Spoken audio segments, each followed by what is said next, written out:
Fred Coe became very obstreperous. Fred was very difficult. I was the only one that could handle Fred. He had a wild temper. He was famed for it. And How could you handle him?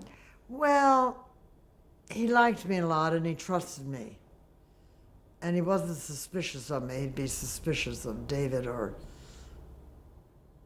But and then he became very resentful that the big agencies made their big money by packaging television shows and taking 10% off the top of the entire show. Fred Coe resented that beyond belief.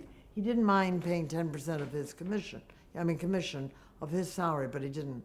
So Abe Lasvogel heard this and was very upset because that was the foundation of where their big money came from. And one of the ways I learned to admire this man so much, I was sitting with him in his office. We had a big friendship too, Mr. Lasvogel and I. And in fact, I was one of 4 Gentiles in the entire agency. And they'd never had anybody to go into Vassar and who came from, my sort of Episcopalian family and all that kind of thing. And he thought it was a riot.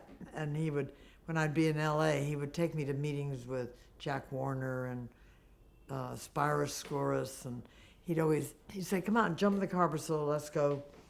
Come to a big meeting with me. And I'd go and he'd introduce me to, somebody like Warner or all these. And he'd say, this is Priscilla, fairest of our land.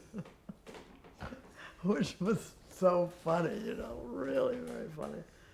Oh God, what a remarkable man he was. He'd never gone to high school, and he ended up owning William Morris. He was a king. He was a king.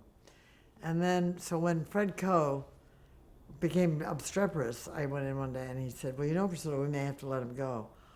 I looked at him with such astonishment. I said, Mr. Lasvogel, and he looked forward with a little smile, and he said to me, which I've never forgotten, he said, it has to be fun to go forward, Priscilla. I've often quoted him on that. That's great. He wasn't going to let Fred Coe undermine.